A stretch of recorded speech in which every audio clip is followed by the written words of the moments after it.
prosperous and peaceful and progressive 2019.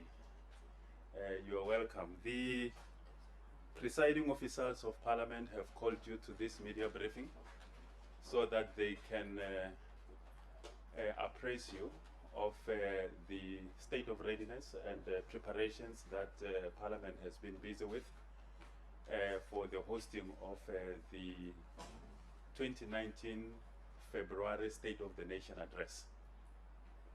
So without any waste of time, the leaders of Parliament in front of you, they do not need any introduction. You know all of them. The Speaker of the National Assembly, Baleka Mbete, the Chairperson of the National Council of Provinces, Thandi Modise, the Deputy Speaker of the National Assembly, Mbete, and the Deputy Chairperson of the National Council of Provinces, Mbete. They are also accompanied by the Secretary to they are also accompanied by the House Chairperson for International Relations in the National Assembly, Mayor Matala Boroto, and also the Secretary to Parliament, Acting Secretary to Parliament, Mayor Bebijawa, the two secretaries from both houses, Secretary to the National Assembly, Mbete Masibule Kaso, and the Secretary for the National Council of Provinces, Advocate Modise Pindela. So without any waste of time, I'm going to kindly ask the Speaker of the National Assembly to present the statement. Thank you, Speaker. Thank you very much, Mutapo. Good morning, ladies and gentlemen of the media. On behalf of the presiding officers, I would also like to add to the words of welcome so that we can share with you the developments in terms of our state of readiness for hosting the Sona, which is taking place on Thursday next week. I will read the statement for a change only from paragraph 3. The State of the Nation Address is called in terms of Section 42 of the Constitution by the President of the Republic.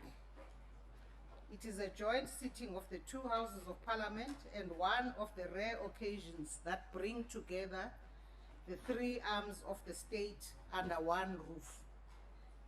The address affords the President an opportunity to speak to the nation on the general state of South Africa, to reflect on a wide range of political, economic, and social matters within the domestic and global contexts, to account to the nation on the work of government, and to set out the government's program of action. This State of the Nation Address is the last for this current term of Parliament. The 5th Parliament will conclude in a few months' time, bringing down the curtain on the term in which this institution has executed its function with activism, robustness, fearlessness, and without fear or favor.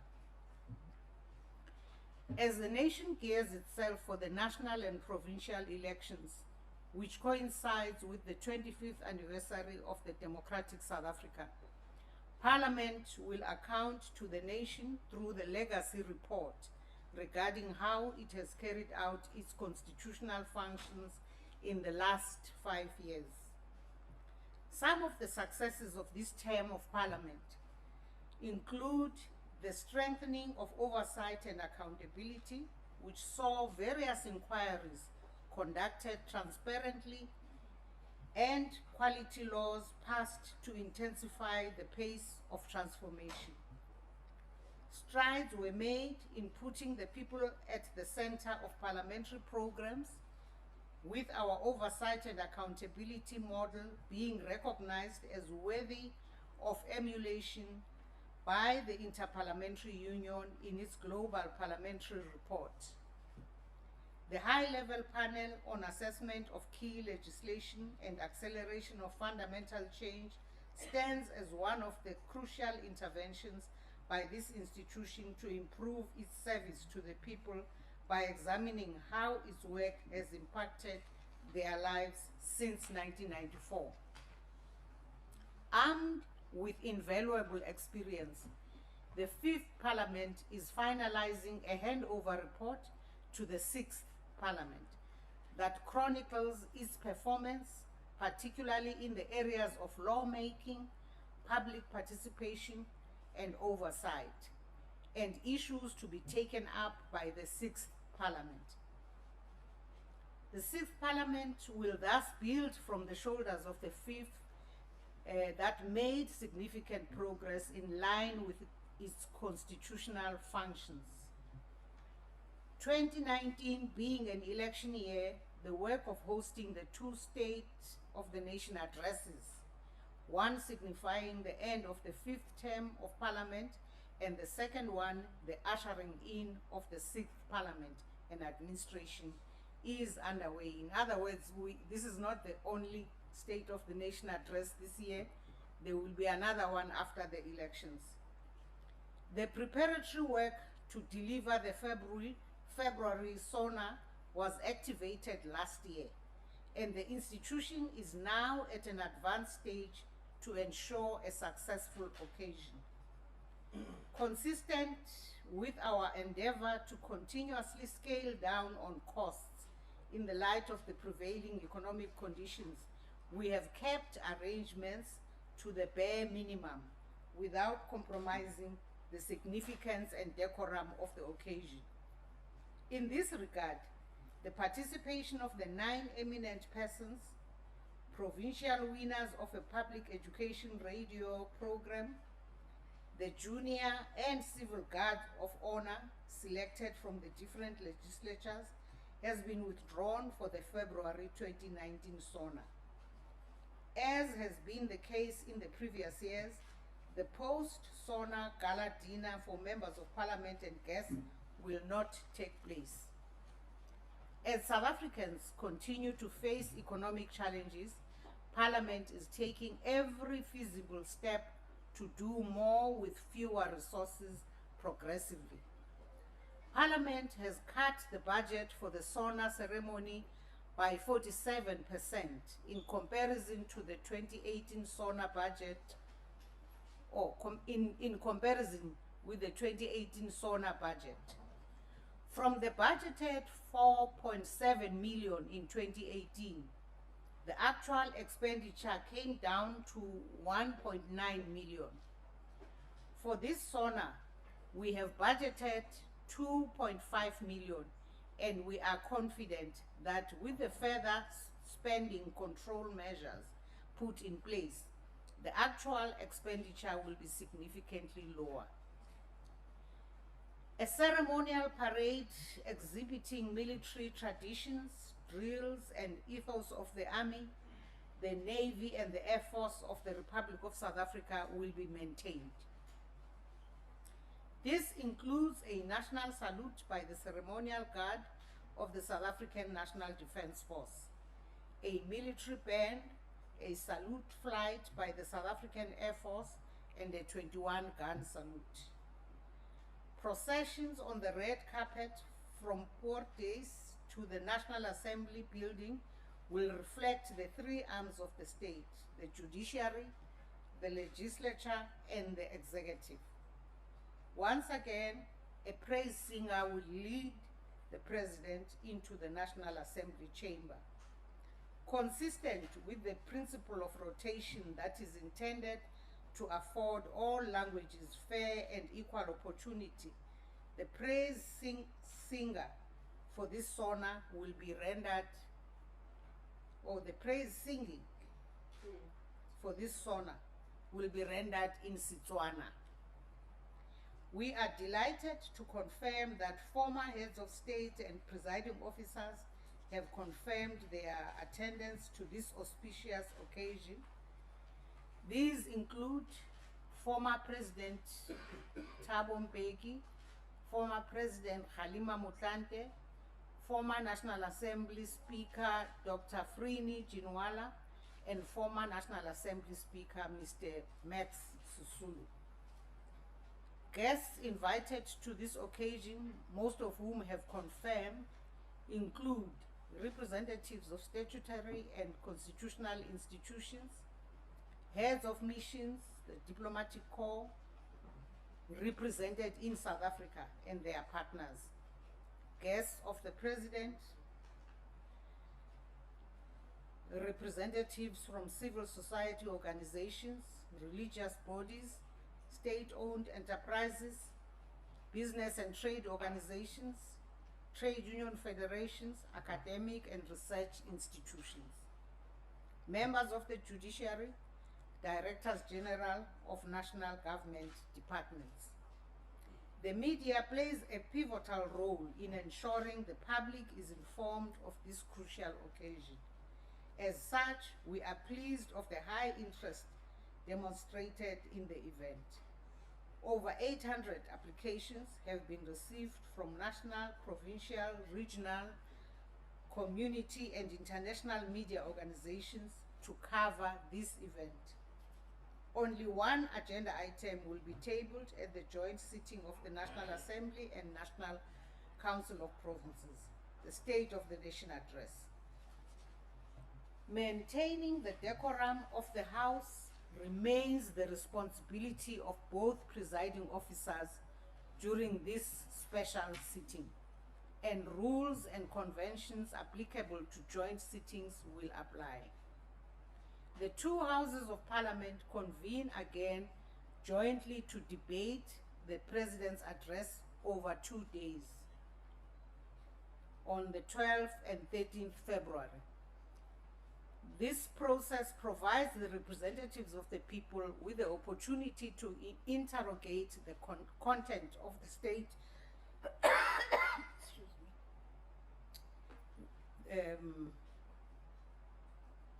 to interrogate the content of the State of the Nation address. The President will then reply to the debate on the 14th, not the 15th, on the 14th of February. The State of the Nation address will be broadcast live on radio and television and at public viewing sites in all provinces. The debate on the address and the President's reply will also be streamed live on Parliament's website, broadcast live on Parliament's DSTV television channel, and on Parliament's YouTube channel. We are pleased, ladies and gentlemen, to state that all arrangements are in place to ensure the successful hosting of this important and last State of the Nation address for the 5th Parliament. Thank you very much for your attention. Thank you very much, Speaker of the National Assembly. Before we proceed, we recognize that we've just been joined after the introductions by the House Chairperson for Committees and ICT, Mr. Cedric Frolik. Welcome. Before I proceed, just to indicate also that the copies of this press release will be distributed very soon. I think there were very few things that we needed to correct at the last minute, so they are coming. But I'm sure you have paid attention to the presentation, and you have captured with your photographic memory the issues that have been raised by or announced by the Speaker of the National Assembly. Before we proceed, is there any addition, Chairperson? Okay. So I'm going to open the floor for questions. Just indicate your name and the name of your media organization and shoot. I'm going to take the first round. You'll be the first, second, you'll be the third. Okay, 3 hands. Okay, thanks. In that order. Hi, Chantal Presence from African News Agency. I'm just checking whether you've received any correspondence from the EFF who indicated that they want the Sona to be turned into a question and answer session. And if not, will you allow that to happen? It's Abra Barbie of the SABC. My questions related to Chantal's. I want to know if any extra measures have been put in place, because we know what's happened in previous years. The measures you are referring to? Security measures. Oh. Same question. Ms. McKinnon? Good morning. My name is Anisiwe Makinana. Speaker, you mentioned that the former presidents Mbete and Thandi will attend. You didn't mention President Zuma. Was he invited or did he decline an invitation?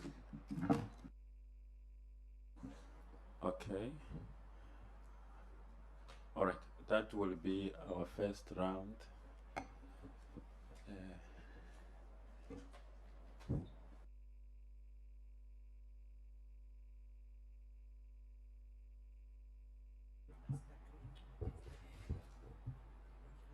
Good morning. The first question is whether we have received any correspondence from the EFF. No, we have not. Is there any measure put in place? No, there is no extraordinary measure put in place. The usual preparations for Sona are in place. We are not expecting any disruptions. We have said in our main statement that the usual rules and conventions and protocols of a joint sitting and of Sona in particular will apply. President Zuma, we automatically invite all the former heads of states and the former presiding officers. If we indicate that he is not coming, it might be because he has not accepted our invitation. But we do not think there was anything untoward. People do have commitments. Thank you very much.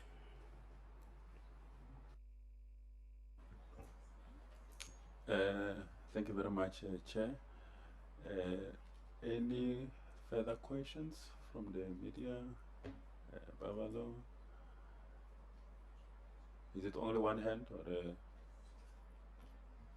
Okay. Hi, thank you, Moloto. Babalo Ndenze from Eyewitness News. I'm just checking on the 47% savings from the previous year. What exactly was cut this time around? Is it banquets, cocktails? What made it? Because it's quite a big difference. Thank you.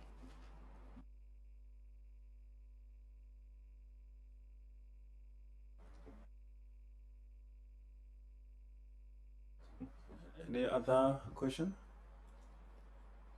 Okay. It's just that one. Well, the Acting Secretary to Parliament will jut in, but we have consistently been cutting off on the dinners, and therefore that brings down. We have also not invited anybody who Parliament would have to sponsor to come. That cuts the budget further down. We have also cut down on the little cocktail finger eateries that we provide whilst people are waiting for Sona to start. We expect further cuttings because, as we said, the eminent people, the youth guard, and all that, we expect that further cuts will be made to us. We are being realistic because if the economy of the country is not doing well, And if you are telling everybody else to tighten their belts, then Parliament must follow suit and do the same. So, Acting Secretary, do you want to add? Thank you very much, Chairperson and Speaker. I think the biggest thing we've cut down is the branding of poles. If you remember, we used to brand the airports, Strand Street, Adderley, and if we just cut down on those flags, we cut down close to R1 million. Like Chairperson has said, we've cut down on catering because the City of Nation happens in the evening, so there isn't lots of catering that we should do, this basic catering. Thank you very much. Thank you very much, Chair, the Acting Secretary. Last round, any other questions? I see that the colleagues are distributing the copies of the statement, so all the information, the details is there. But in the absence of any further question, ladies and gentlemen, let me thank you very much. There is Mkonas. Okay. Just as a follow-up, because the NCOP chair says they don't expect any disruptions, but from what we know from the EFF in the past, there have been disruptions. And I just wanted to find out from your side, are you prepared for any disruptions and what sort of measures do you have in place to deal with it, because it's been an ongoing problem since 2014. At the risk of repeating myself, we will apply the rules as we have them. We will apply the protocols as we have them. The fact that a member of Parliament out there in a season of electioneering makes a statement does not mean that Parliament must turn itself into a war machine. Members, the politicians can make their speeches out there. We will apply the rules as we have them. So we're not going to put any extraordinary things. And yes, I accept that since 2014 we've had a few surprises, but we will make do with whatever we have, and we will rule using the rules known by now by heart by all MPs and all South Africans.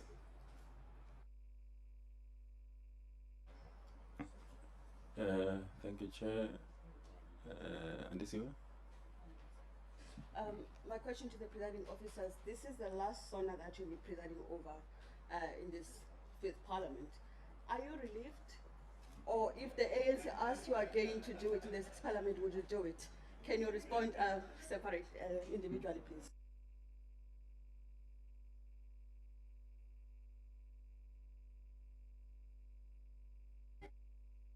I assume that was the last question. Okay. I don't know about relief. I think personally I have been privileged to preside, and it has been a great honor to serve the House I lead and Parliament and the people of South Africa in this way. We have learned a lot, but we've also gained a lot. We must also say that it has been a privilege in these 5 years to see South Africans responding and beginning to even understand our work better.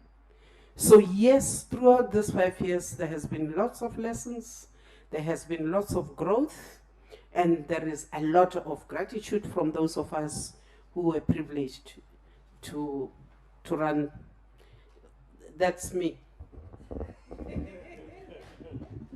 I think we would be making a mistake if we think what ladies and gentlemen from the media see in the houses, or what the public watch from wherever they are, is the sum total of the work that presiding officers do. Actually, generally, I would say a whole lot more of the work we do is done not in the glare of the public in the plenary halls. And therefore, when we think about what has gone on in the past 5 years, there's a lot more we have in mind than the presiding. And of course, even in terms of presiding, we don't only preside in the plenary halls, we also preside over structures that are at the core of the functioning of Parliament beyond the plenary. That's the first thing I think is important for one to put just by way of sharing. It's a time of anxiety. It's not relief. It's actually a time of anxiety because you don't know what's coming in the next couple of months. So, you know, unlike a person who, ordinary South African who has a job, knows that they have that job up to the end of the year and, you know, for the foreseeable future. So, that our names are on lists is just one thing, but for all I know, beyond the election, we might be sitting right at the back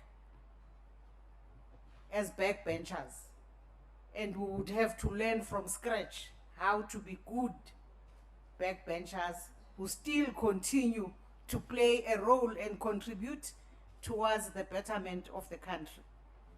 So it's just that anxiety of not knowing where you are ending up after the elections. I suspect Deputy Secretary and Deputy Chairperson must answer this particular question.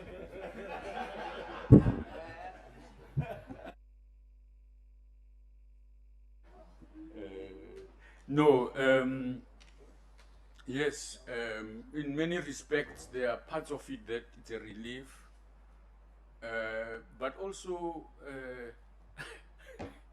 someone yesterday, I wanted to say this earlier on, that Advocate Modise, there are two things about him.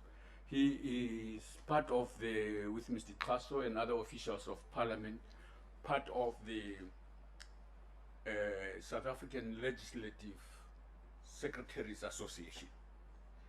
Now, one of them was boasting that as secretaries, your table staff, they've been able to work together because they cooperated about how to manage what happens in the House.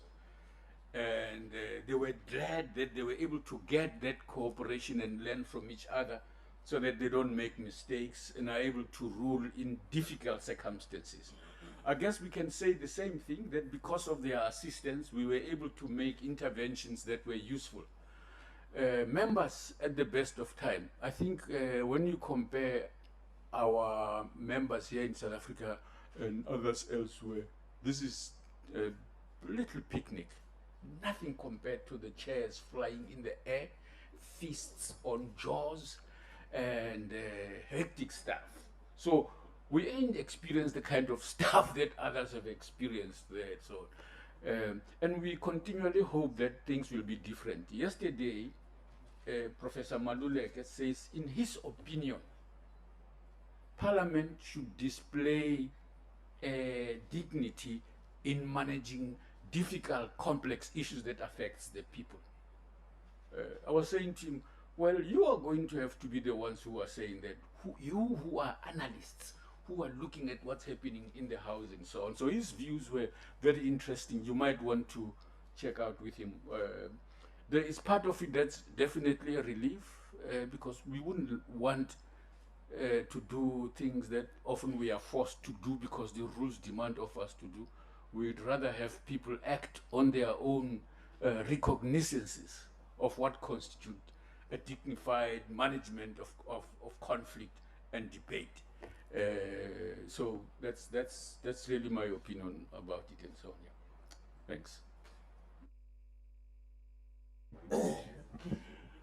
No, thank you very much, Speaker.